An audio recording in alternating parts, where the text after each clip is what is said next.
So welcome everyone. I'm Karen Trout. I'm the Community Engagement Librarian at Kalamazoo Public Library. And we are so pleased that so many of you are interested in participating in this workshop tonight. I am here just to welcome you and to introduce our speakers, our presenters. Ashley Burgeon is with Prevention Works, and Nancy King is with COPE Network of Southwest Michigan. And I'm pretty much going to turn it over to them and keep my eye on the making sure I can admit everybody else who might arrive just a couple minutes late. So welcome. And Ashley, turn it over to you. So hi everyone, my name is Ashley. As Karen said, I am out of Prevention Works. I am part of the Kalamazoo County Substance Abuse Task Force, and we are really a community-based coalition that's focused on reducing substance use in our community.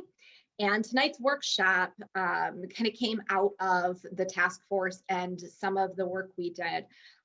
And before we start, I just want to acknowledge like what a weird time that we're all in. So this is usually a workshop that we would love to have presented in person, but given the pandemic, we're doing this virtually.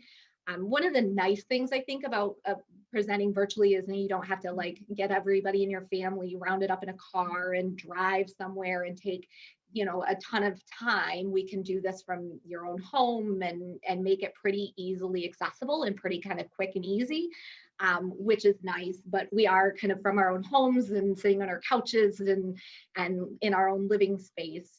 You're welcome to keep your videos on or off throughout the presentation.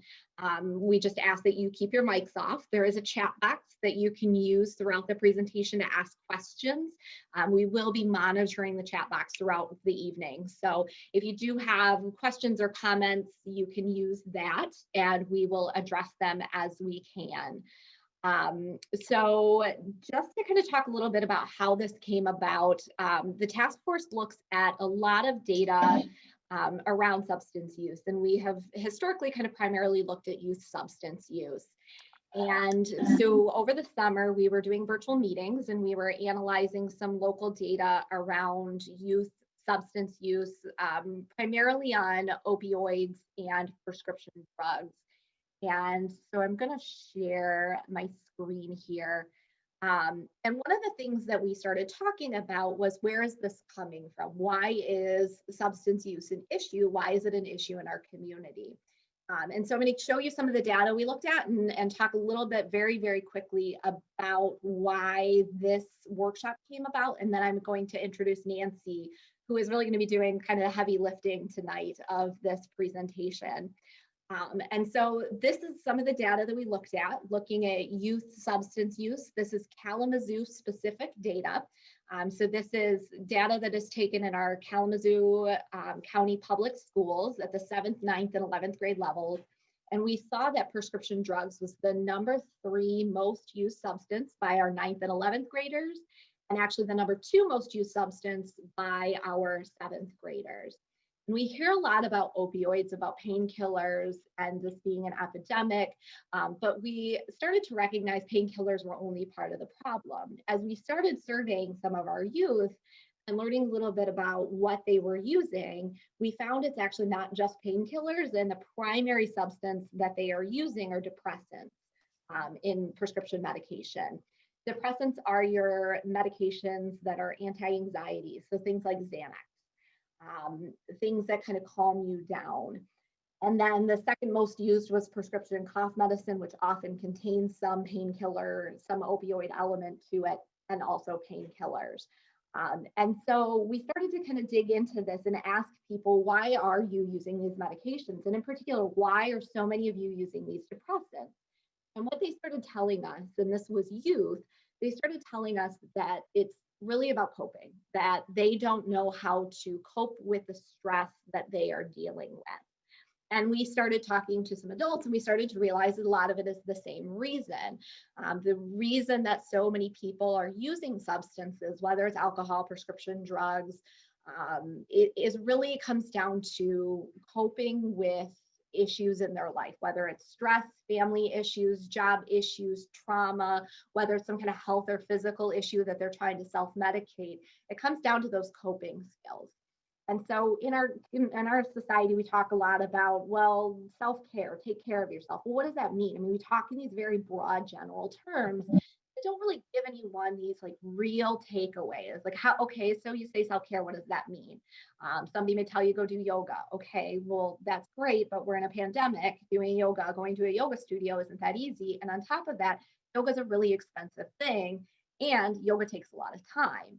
So if I'm a regular person right now in this pandemic, particularly who's living at home, who's working at home, whose kids are doing virtual school from home, I don't have a lot of time or a lot of money or a lot of ability to just go out and do all of these things that people say are self-care. And so as we were talking about it, we really recognized that there is a need in our community for people to learn these quick, easy coping skills, things like breathing that you can do anytime, anywhere. They're free. They take a few minutes. I know thinking back in the last several years, when people would tell me to breathe when I'm getting anxious, I'm like, well, I am breathing, I'm living, like, obviously. And I didn't understand what breathing really meant. It wasn't until the last 2 years that somebody sat me down and taught me what breathing skills really are and what they look like. And I was like, oh, that makes a big difference when somebody is not just telling you breathe, but they're showing you how to do it. So we really were recognizing that, especially in this pandemic, we are really in need of some coping skills for all of the stress and trauma we're dealing with, both in the pandemic and in our everyday lives. And that we don't want people to turn to substances. And we recognize that during this pandemic, substance use has also dramatically increased. We've seen a massive increase in opioid overdoses and substance use in general. Alcohol use has increased during this time. We have these overdoses, which are creating another pandemic kind of on top of the pandemic that we're currently dealing with COVID-19. So you have hospitals and public health officials dealing with all of these crises all at once. And really right now, because of social distancing, we are increasingly isolated. Our support systems, our treatment and recovery groups may have been discontinued or gone virtual. They may be more difficult to access. So, and then we have these economic impacts where people are losing their jobs or they're making less money. And all of this has kind of created this perfect storm for a society that's experiencing trauma and not really sure how to handle that trauma. So we contacted Nancy at the task force as we went through all of this data and said, hey, Nancy, this is your wheelhouse. You're really good at teaching these coping skills. Can you help us? Nancy was like, yes. And we went to the Kalamazoo Public Library, and Karen, who so graciously said, yes, we would love to host this workshop. And so we are bringing this to you. We are recording this so that we are able to put this on the KPL website and make it accessible after this, which will be a great opportunity for people who weren't able to be here tonight. So with that, I am going to turn it over to Nancy, and I will be monitoring the chat box. So again, if you have questions or comments, you can always put those into the chat box and we will make sure to handle those as they come up. So Nancy? All right, thank you. Good evening, everyone. So in the chat box, you'll see that I love technology and made an attempt to give you some resources. Ignore the first two. So the third one, where it says last try for resources, that if you click on that link, it'll take you to some resources that I've pulled together that kind of give some information about things I'll be talking about for techniques tonight. I also did put in there a link, so if you want to be able to download it, and we'll be looking at making sure that the library has this also as a way to get it. These were just, I wanted to give you one page. So I'm going to share my screen and we're going to jump into this. All right. First of all, just checking everybody can see my screen, correct? Okay. And so I named this the coping and resilience during times of stress. And we have to realize that we are experiencing some unique stressors that aren't typical to a lot of things that we've been dealing with, but added on top of everything else. So COPE Network is an organization that primarily focuses on individuals who are experiencing substance use disorder, needing recovery services, but also their family and their friends, the community as well. And so we provide some links to recovery services, family and community meetings. We have a Smart Recovery. We also collaborate with other organizations and offer some other recovery type meetings as well. But one of the things that we did pre-COVID was to connect people to opportunities to do activities that were brain-based, that did help to make sure that people could have connections to things that were going to help them, but also connect them to the community at large. So we had yoga classes and Tai Chi classes and a boxing class and a guitar class, and anybody could come and utilize those services as long as they understood substance use disorder is a medical illness and people do recover. And what that does is it opens that connection, because isolation's a big problem. So keep an eye on our website, copenetwork.org, especially as we get into the next phase of our pandemic and getting away from and being able to come back into connection with each other, that these might be some resources that, even though you're not a person in recovery, that you might be interested in being able to use. So one of the things that I wanted to be able to look at doing tonight was to be able to understand that there are many stressors that we encounter every day. And to understand a little bit about some of the terminology that we keep hearing, and that is to look at this a little bit of the difference between stress and trauma, but also how they intersect. And then what coping mechanisms that are going to be connected to, how people end up possibly using substance use as a way to be able to deal with those stressors or those traumas. But then some practical ways that anybody can use to have an effect on their current stress situation. So I wanted to make this a little bit just bigger than just thoughts of substance use disorder, but how anybody might actually be able to have connections to reducing stress. So I love this quote. It says, it's not the stress that kills us, it's our reaction to it. And that's so true. If it was only that easy to just go, oh, it's what I'm doing, how I'm reacting, I'm going to stop doing that, we wouldn't have problems. But it's because it's such a part of us, we have more of a challenge. So I want you to just take a moment and think about the kinds of stressors that you may be dealing with every day in your life right now. And in just one or two words, if you want to put in the chat box so I can kind of see, where's people's stress? Where's it coming from? And you might be surprised. You might find that there are connections that you are experiencing that others are experiencing as well. And so we want to be able to see, how we are connected. I'm going to see if I can also get that chat box opened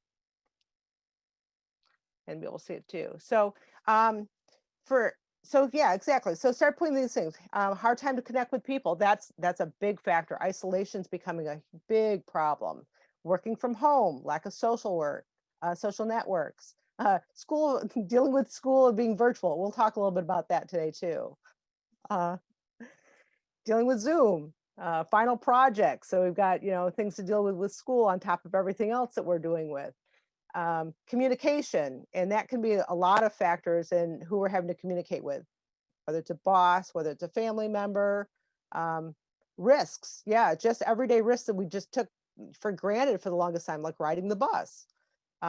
Missing hugs, I'm all with you on that one. I can't wait till we're gonna have to do extra long hugs after COVID. Losing people during this virtual world, that is just such a tragic thing to have to deal with.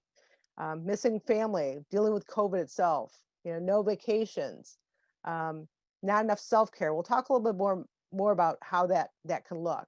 So you can see that there's a lot of things that are coming up in everybody's lives that are there all the time.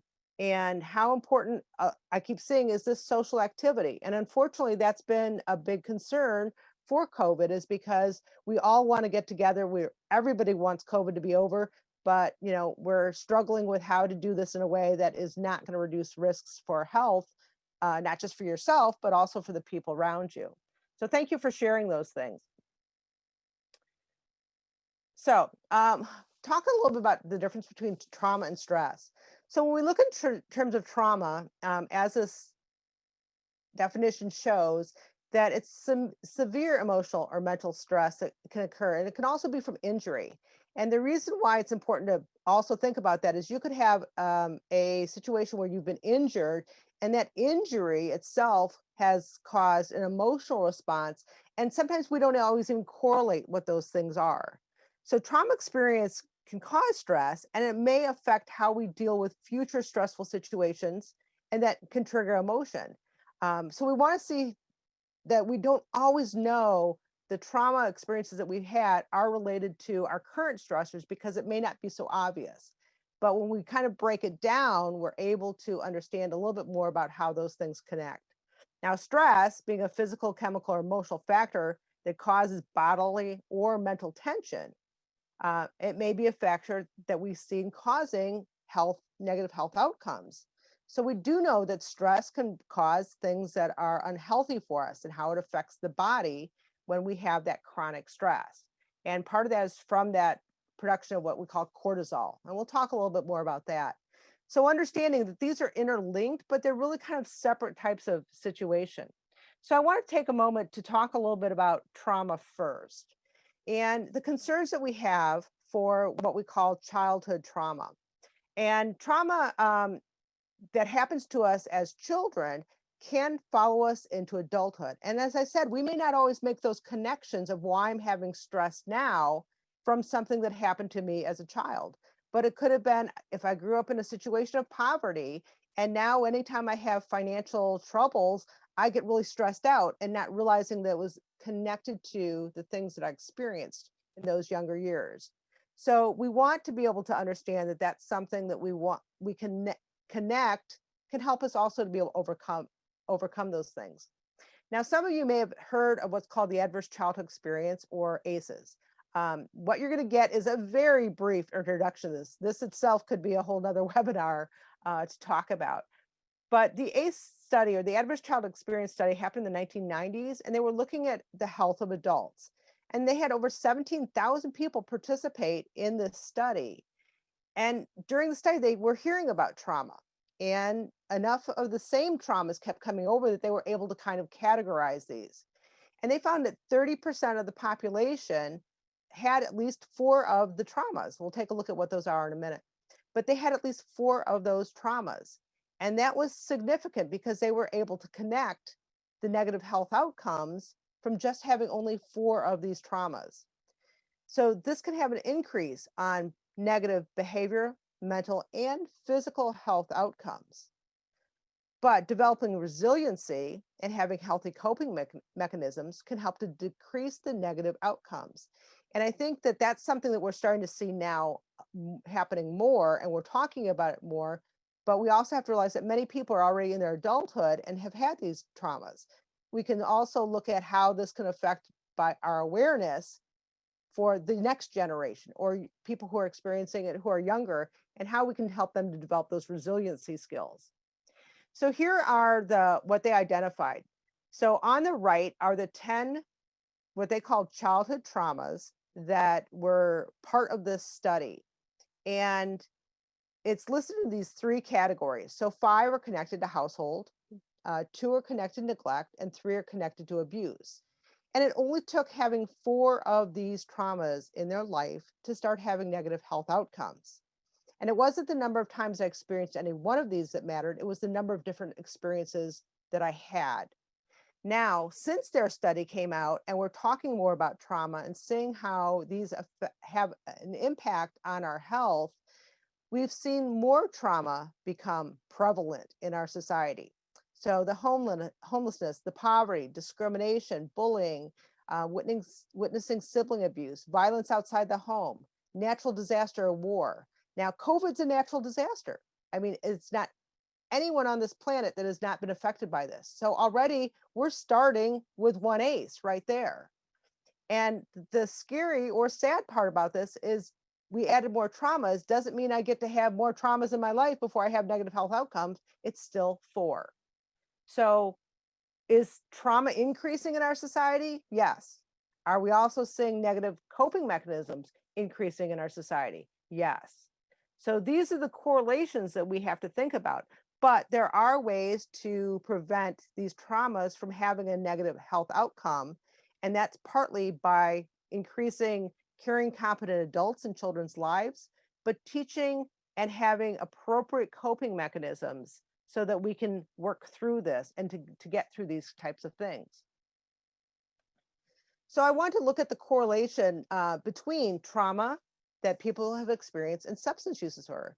We keep hearing the term gateway, there's gateway drugs, but really trauma and is what we know is now being the gateway, trauma and emotional pain. And that's simply that people were looking at ways to cope with their experiences that they were having. And drugs, alcohol, other kinds of activities in our lives, they're there. And when we did them, we got reward, we got relief. And so it worked. And I'm going to keep doing this. But when it starts to spiral out of control and become chaotic, when my life becomes chaos from this, then I'm starting to see some really negative outcomes from that.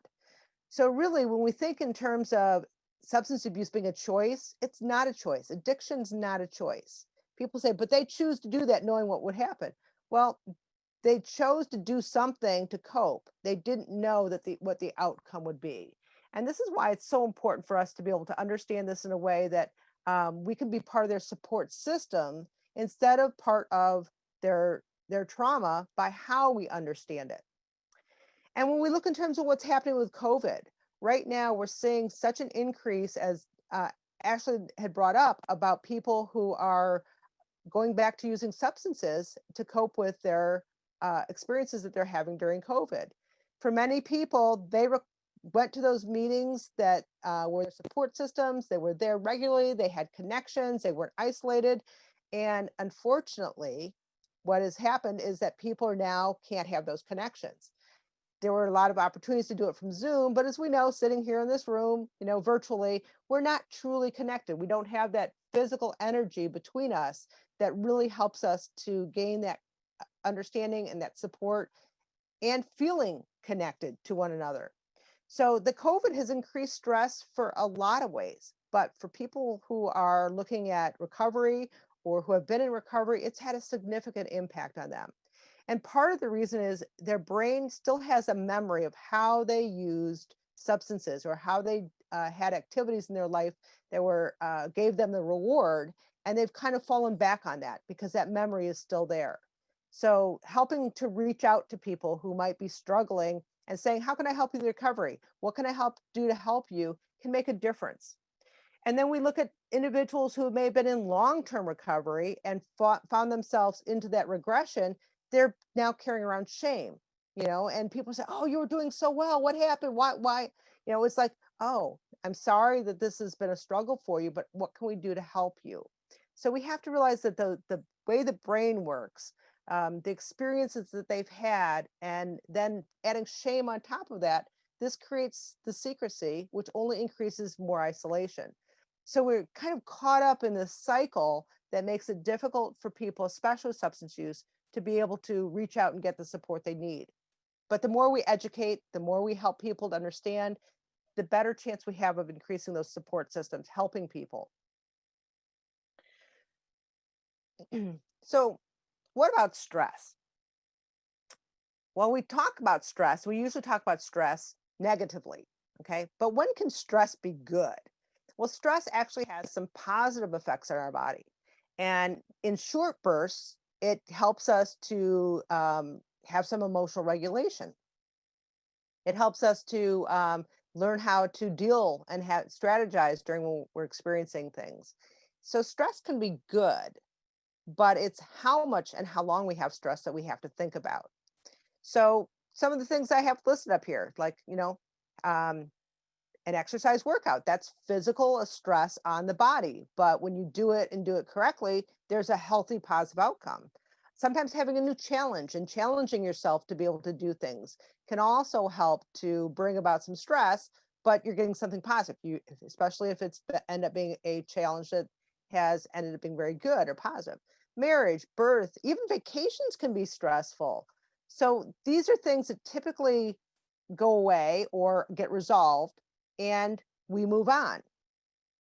But stress can be very negative when we see it in chronic. In other words, it keeps coming back. We should only be having cortisol, that stress chemical, for about 20 minutes. And that's enough to give our bodies a chance to fight, flight, freeze, or hide, to react. But when we have chronic stress, this has a negative effect on the brain and the body. And it can cause that effect to the whole system, especially if we've got children whose brains are still developing, but even to the body. This is why, and the brain, this is why sometimes when we get stressed out, we have a hard time thinking. We can't remember things. And the body and the brain hold these memories. And that's why they can come out later with unrelated, or what we don't see as being related, connections between experiences we've had earlier. And even too much stress, which can seemingly be good, can have a negative effect. So if you see somebody, jogging by your house every day, and you're like, wow, they're so disciplined, I really wished I had that discipline. But what you don't know is that they're jogging for 4 hours a day. Okay. That's not maybe dealing with something in a healthy way, but because of the activity, we think that's healthy. So sometimes we judge people by their activities. People who are using substances as a way of coping, we tend to have a more negative thought process than we do for somebody who might be exercising. But both could end up being a negative way of dealing with it. So we want to be able to assess what we're doing and how we're coping with it, and to see, is that a positive or a negative way that we're dealing with it. So what happens to the body during chronic stress? Well, as I said, part of that, the cortisol importance is fight, flight, freeze, or hide, giving your body a chance to react.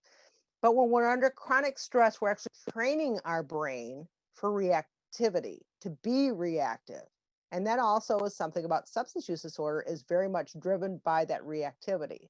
So it's a good thing for us to have in our bodies and our abilities to survive, but at the same time, it may have a negative long-term outcome on our bodies if we're not having a balanced brain. It enhances focus, and we're going to talk a little bit more about this too. It narrows focus, so it doesn't give us an opportunity to be able to see a broader picture, or to be able to think about, how can I deal with this situation if I'm too focused on the stress at hand. And it weakens immune system. So again, here we are in COVID. The more stressed out we are, the more likely we might get sick. And these are not a healthy combination. That if we can help to keep ourselves having less stress, then we may be able to stay healthier in the long run. And it does have an impact on our emotions. We do know that people who are chronically stressed increase risk of things like depression and anxiety and irritability. They may be restless, they can't sit still. At the same time, they may be unmotivated and they can't do anything. And this again can have an impact on somebody who's like even newly in recovery, and now they're having to deal with the stress without having substances as a way of coping. They may not have motivation. They can't get up. And so it's get up and get a job, get up and go do things. And they really can't deal with that yet. So as we understand these connections of stressors, helps us to understand how to be more supportive to help that person to be able to achieve what they need to achieve. And if somebody's very stressed out, it's about helping them to understand it, not trying to push them along, because that might only increase their added stress.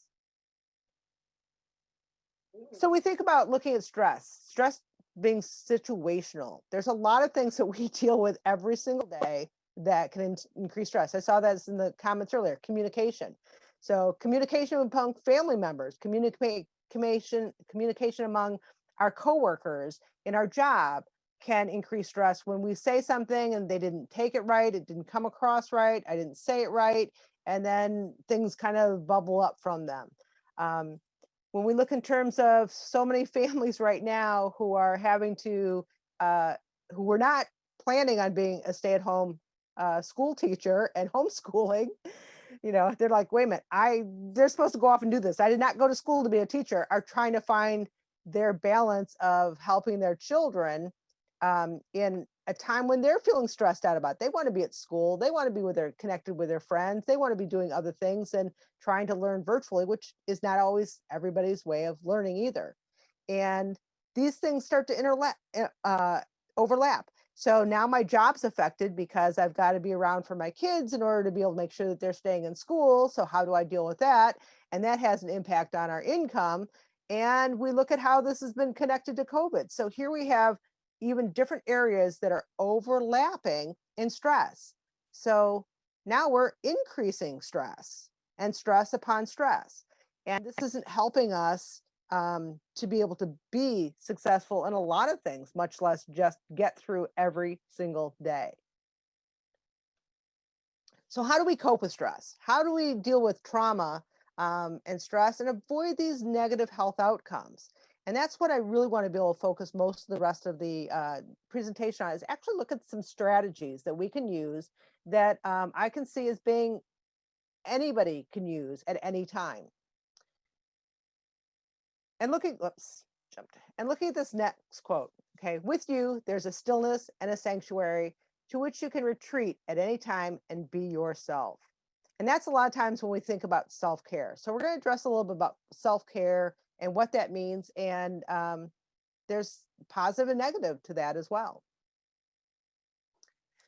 So things like self-care, stress, coping, these are all terms that we often hear, and yet we may not fully understand what they mean. So first of all, looking at self-care. Now, these are routines that we do that make us feel better. And that can have a positive or a negative. Now, some things may require time, they may require money, they may require space. And if I don't have those, that's not going to help me to feel good about myself or to get reduced stress from it. They may include things like personal care or routines that we have. But we see a lot of marketing around self-care, from products being sold to activities that we can do. And for a lot of people, this is unattainable. They can't afford to take the time. They don't have the money to do it. And so they feel like they can't have it. And now if I try to do it, I've actually added a burden to me. When we think of self-care, it should not be a burden. Stress reduction is the way that we deal with a situation. So as I said, the stressors happen to us every single day. There's really not any way to fully get away from stress, but it's how we deal with the very first quote that I showed. How we deal with stress is what matters. And coping is a way that we face life's adversity. So when we can reduce stress, we are more able to cope with the adversities that we may be encountering. And they're interrelated, but they are separate things.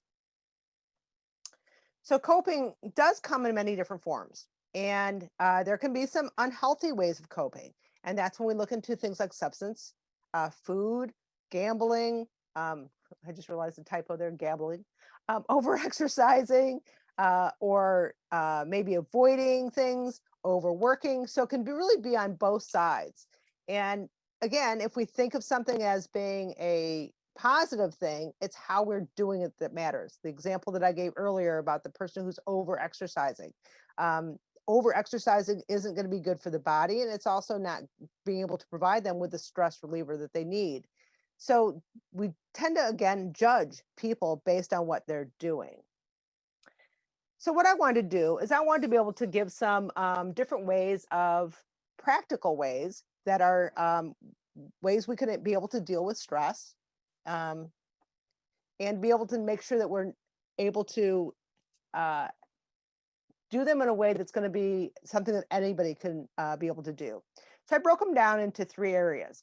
One is the immediate. So what is the immediate thing that we might be able to do that I need, like right now?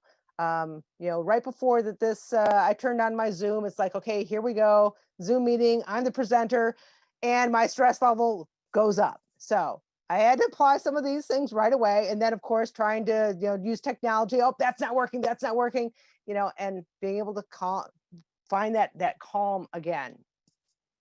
15 minutes, what do I have that's available that I can take some me time to be able to do?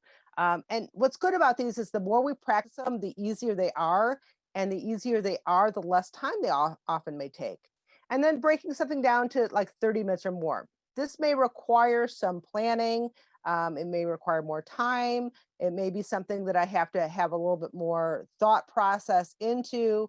But there are ways that we can incorporate. And what's nice about this is we can use a variety of these throughout our day based on what we need.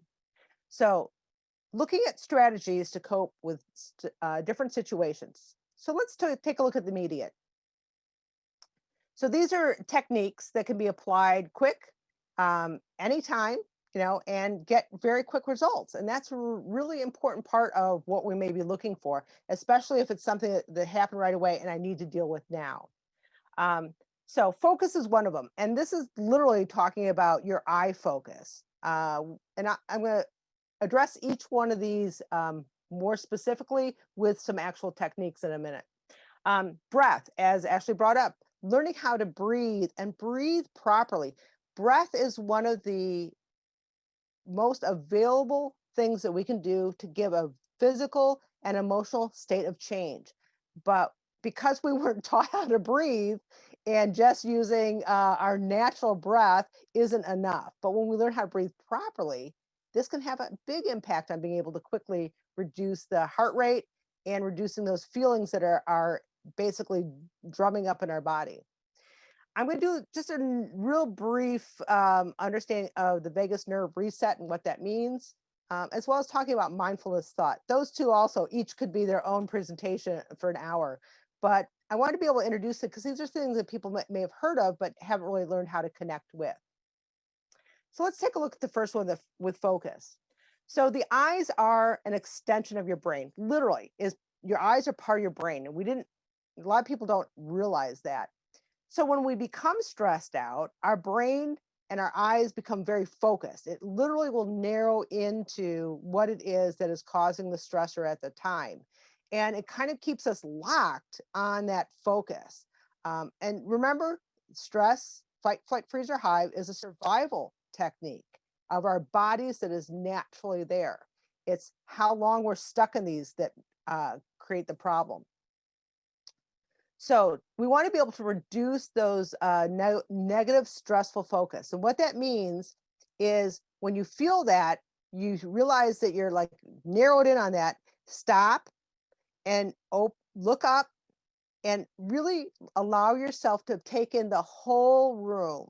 Okay. Feel your that peripheral vision. So if you were to stretch your arms out to the side, being able to see your hands, literally, this is opening up your ability to increase what your resources, because you're getting off that focus of the stress, opening up opportunities. And this may give you an opportunity to be able to see, are there other ways I can deal with this situation? What are some things that I can now do because of this? So this will allow you to change your focus from that very situation into opening up to opportunity. And when we have that open up opportunity, we may feel less stressed because we see possibly another solution or a way out, or that this will pass. So focus is something that's really kind of an interesting thing that we don't even think about being such a part of how to change our stressful situation in the current moment. Now, another one is breath. And I've given you several different breathing techniques here, and I'm just going to talk for a minute about them. But in the resource list, I've given you some connections to some more links about this.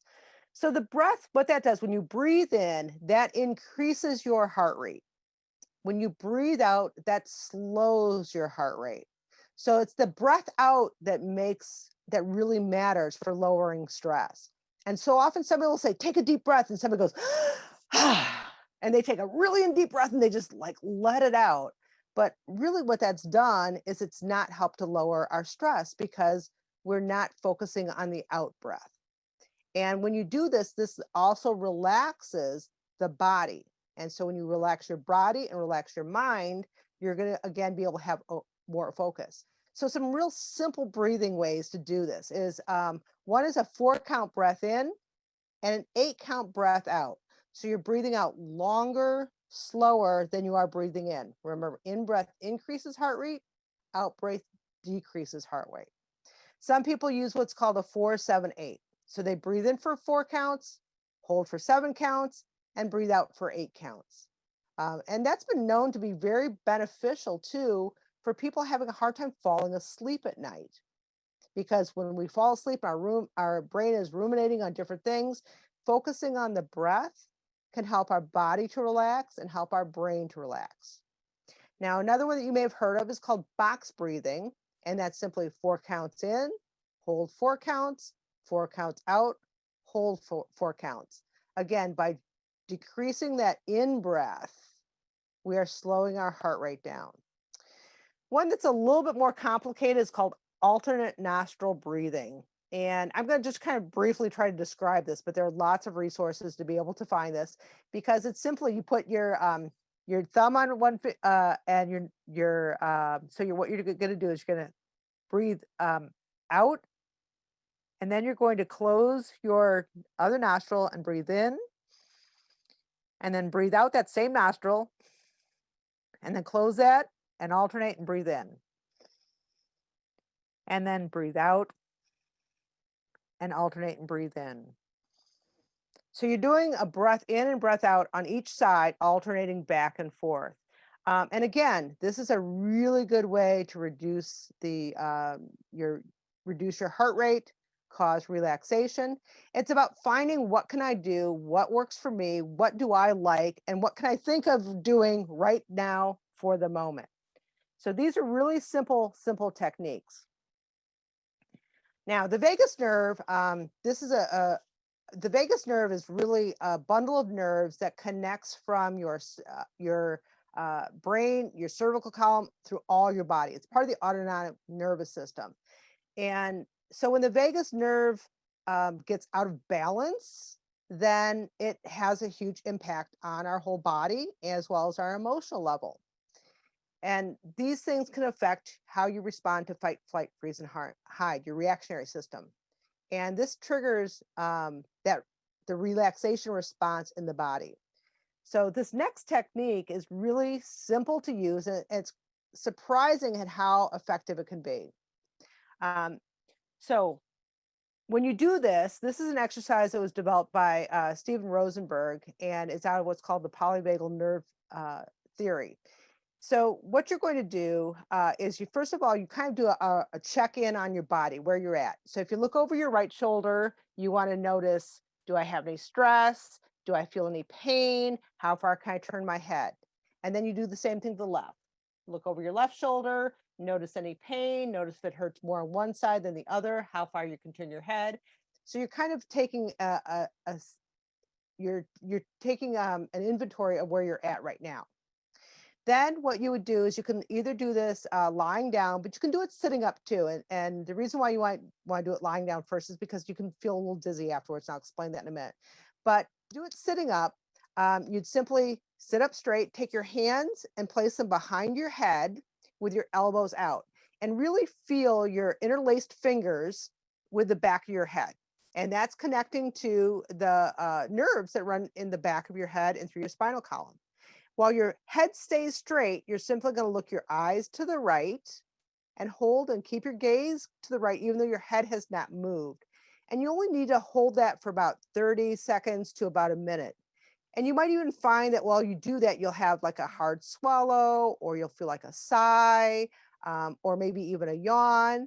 And then you come back to the center, and then you do the same thing to the left, just keeping your head straight, turn your eyes to the left, and for only about 30 seconds to about a minute, until you may feel that yawn, the sigh, even a deep breath or a yawn. And if you don't, that's okay. And then when you take your arms down, don't be surprised if you feel a little dizzy. And what that is, that's the lowering of your blood pressure. And that's your body relaxing. So that's why I always suggest people either do it, make sure the first time you do it, sitting down or laying down, because you don't want to topple over, only increases stress. But that's a normal connection. And what that does is it resets the vagal nerve. This is something you can do anytime. If you're really stressed out, as soon as you get in your car, do that, give yourself a few extra minutes, and then you can drive away. Or maybe you do it before you get home from work, and before you exit the car, you do your vagal nerve stretch, and then you come in the house calm and relaxed. So it's something that is so easy to do. And there are many other exercises like this that you can help to have that positive effect, that reset that vagus nerve, allowing to how it impacts your whole body. So again, simple, easy to do, takes about 2 minutes. And the last one is, and the immediate, is what we call mindfulness thought. Now, mindfulness is a very big picture, but what I want to focus in on is just mindfulness thought. So often when we get stressed out, what happens is we get stuck in something that's happened in the past. And, well, it's always happened this way. This is the way it always ends up being, type of focus. And that's not helping us to get out of that, because we can't change the past. Or we start looking into the future. But if this doesn't happen, then, this negative outcome is going to happen, whatever it may be. And we can't change the future. We can affect the future, but we can't change it. So when we stop and realize, what we want to do is to be able to bring us down to current thought. Okay. What truly can I do in this moment in time?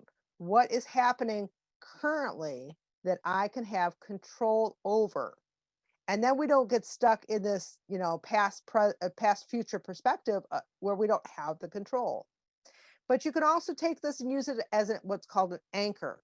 So in other words, if my mind keeps drifting to something, and a lot of times I'll use this with people who have a substance use and they're struggling with that possibility of, thinking about using a substance again or doing that negative activity, whatever it may be, and their thought goes there. Well, they don't want to ignore that thought because it's real. And so they acknowledge that that's there, but they don't want to get stuck there. So I want to bring in an anchor. And this is something I can do. It can be a thought, it can be music, it can be drawing, it can be whatever it may be that brings me pleasure, because we want positivity, that I can really truly focus on, give all my attention to. And if my thoughts start drifting on either side of the past or the what ifs, the future, then I have to just bring myself back to the current. And that, again, it gives us time for our bodies to become more relaxed, our blood pressure to decrease, and not get caught up, because then we often can't have that, well, now I can really think about what I can do now to affect the future. Again, doesn't take a lot of time, very easy to use, but it does take some practice. It takes that awareness of, where's my thought going? So those are the immediates. They don't take long. They can have an immediate effect on the situation. And by doing that, that's going to help me to have an opportunity to be able to see how I can continue to reduce my stress. So the next thing we want to look at are the things that are may take a little bit longer. So in 15 minutes or less. So we're going to go through, just talk a little bit about guided meditation, how nature has an impact, and also what's known as EFT, emotional freedom technique. And so I'll be explaining a little bit more about what EFT is and how that works in a minute. So guided meditation includes the breath work. So includes what we learned about breathing, includes those mindfulness thoughts of what's going on, but it also is about bringing about a stillness. And meditation calms the mind, and it also helps to produce a deep state of relaxation. However, for many people, they don't know how to meditate and they just get caught up sitting there thinking about whatever it is that's stressing them out. And that's why I like guided meditation, especially as a learning process. And I have given a link in the resources for many different guided meditations. And so what that does is it allows somebody else to talk you through this. And so it allows your focus to be on the voice of what you're listening to, and allow you to move away from those thoughts that are causing you stress.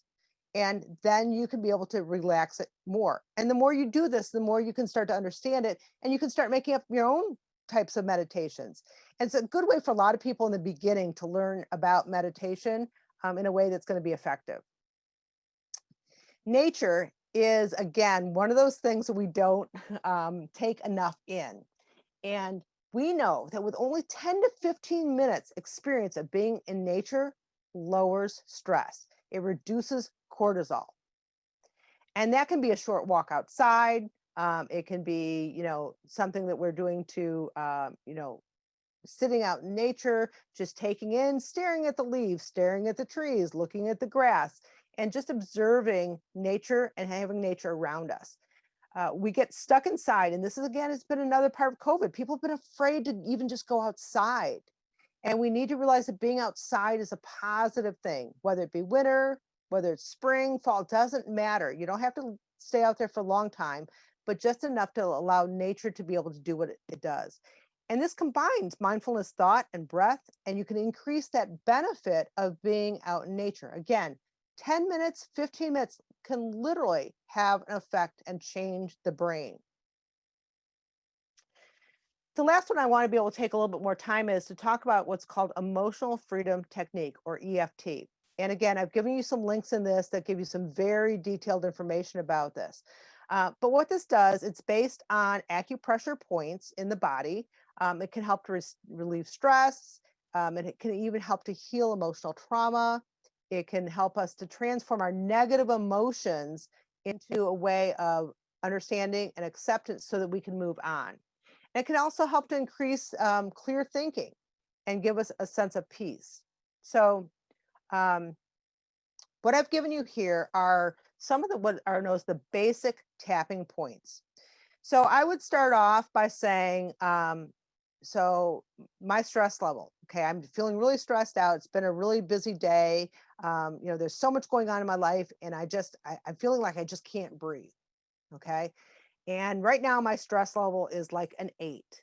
So to do the tapping technique, it's really simple. You start by setting up what's called a setup statement. And it can be simply something, even though I'm feeling this stress, I deeply and completely love and accept myself. And that affirmation piece is a very important part of it, because we don't tell ourselves enough of that. And then you're going through these different tapping points, and it doesn't take very long. So the first tapping point is what's known as a karate chop, and that's the hand. So you're just tapping your hand, and you'd say, even though I'm feeling this stress, even though I don't even know what's causing this stress, I deeply and completely love and accept myself. The next one is the eyebrow. And I often will use 3 fingers because it gives me a better opportunity. And it's right above the eyebrow. And it's like, even though I'm feeling the stress, even though I know that it may go away, it's got me right now, I deeply and completely love and accept myself.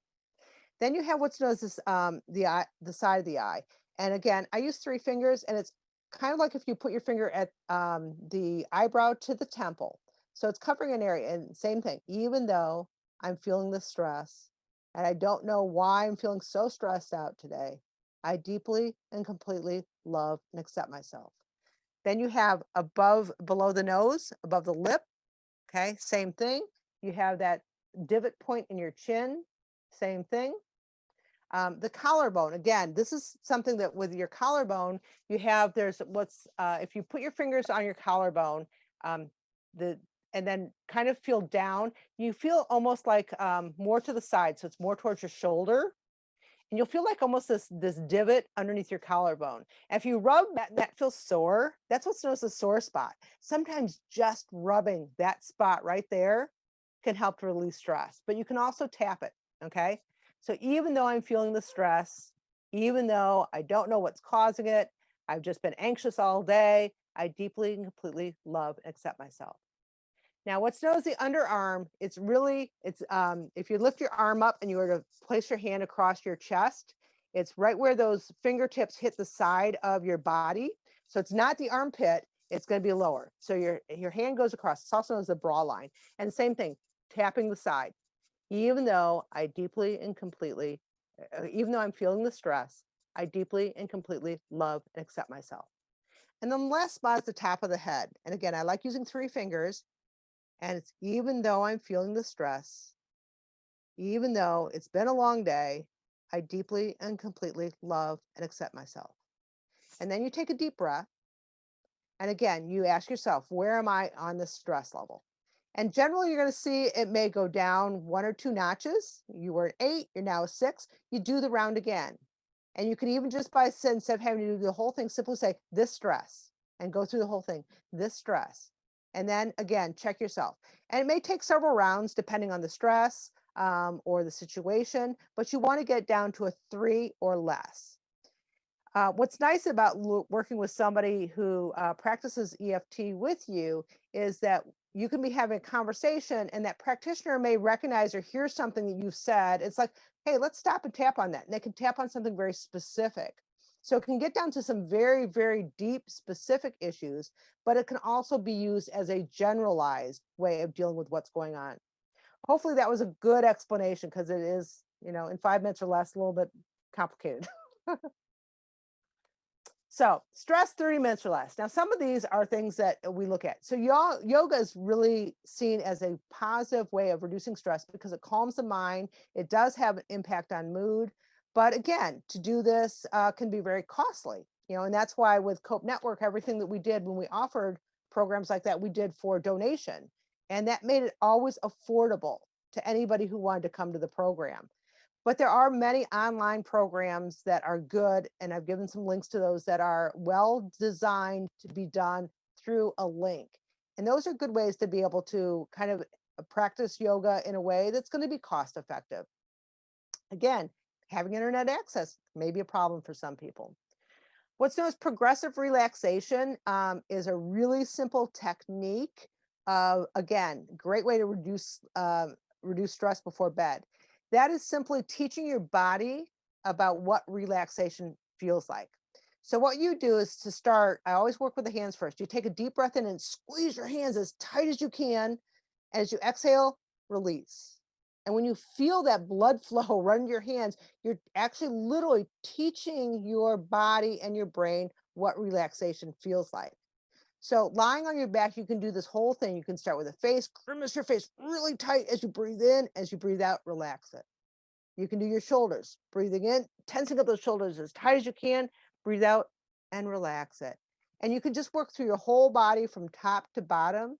And on the final ways, you breathe in, tensing your whole body at once. And as you breathe out, you relax it.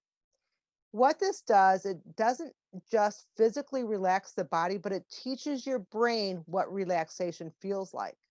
And when you combine this with breath, and you find that you're really stressed out, and when you learn it, you can learn to take a breath in.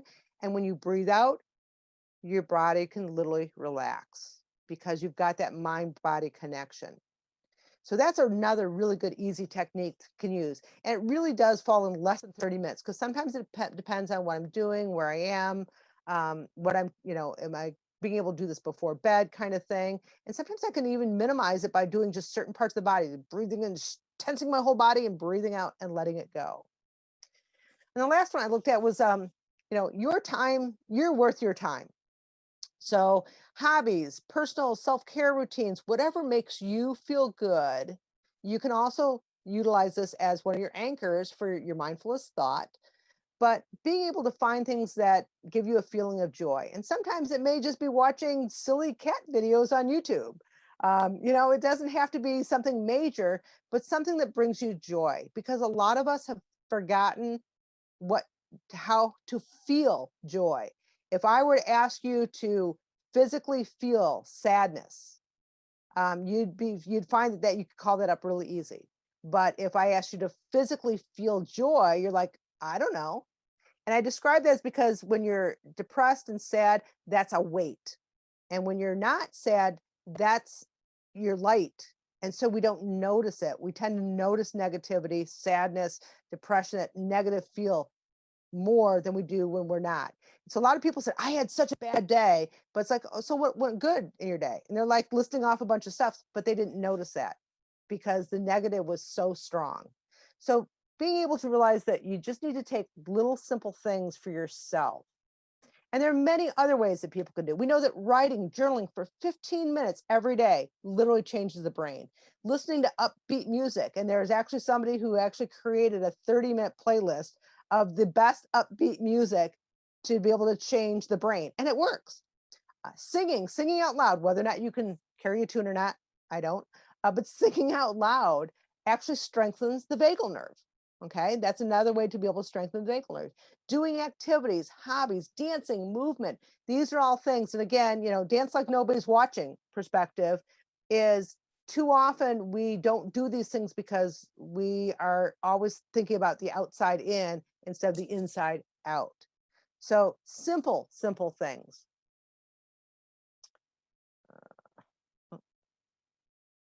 Change. There we go. Holding on to the past will hold you down in life. Learn from it, but move on is such a powerful statement. because it is important for us to recognize the negativity. It's important for us to acknowledge that it's there. A lot of times I call it the shadow. Hi, I know you're there. I know you've been following me all day. I know you're there, but you can keep your distance. Okay. And too often we've been told, don't worry, be happy. Just pretend it's not there. That doesn't help us to move on. It doesn't help us to learn how to deal with it. It doesn't help us to be able to move on in our life if we're ignoring what's presently there. So it's a really important statement to be able to think of. So with that, I want to know if there's any additional questions that you may have, or if there's anything about the techniques that I talked about that you want to have a little bit more information. I do, however, also want to recognize that unfortunately, along with COVID, not only are we having a problem with substance use, but we are seeing an increase with the concerns with people who are feeling suicidal. So if you know somebody who's in crisis, please reach out to the Griffin Place. I've given the helpline number up there. There's also the National Suicide Hotline. If you know people who are struggling with substance use disorder or need some help or support, or family members, please reach out to COPE Network. These are ways that we can help to support each other through these very, very difficult times, and that we can help to reduce these stressors that are around us, increase our coping mechanisms so the traumas that we're going to be experiencing won't have such negative outcomes on our health. So I hope that was helpful for everybody, and I hope that you're able to at least take away one or two ways to connect to stress reduction that you can start to apply. Don't hesitate to reach out and get some information. And I want to note, I put in the chat box, there is a great app called the Insight Timer app. So you can go to your app store on your phone and download that. And it has a ton of free meditations that you can use, all different types of meditations, from like grief to stress to like whatever topic you are looking at. And so take a look at that, because that is a great free app that I just learned about in the last couple of weeks. So seeing a lot of positive feedback here. And Nancy, I'm amazed how much you were able to squeeze into that hour. That was a lot of information, and I know it's going to be very helpful. Somebody asked about whether it will be posted on the library's website, and it will eventually. Please understand that we do need to edit it, and it'll go through our marketing department, but it'll eventually live on our YouTube page. So I will try to send it out to everyone who registered when that time comes. But if I shouldn't, or if you're eager to find out if it's up on the YouTube page, you can always check that yourself at kpl.gov. Great. I do also want to respect time, but I want to make sure if there's any questions that you may want to have, go ahead and unmute and go ahead and ask your question.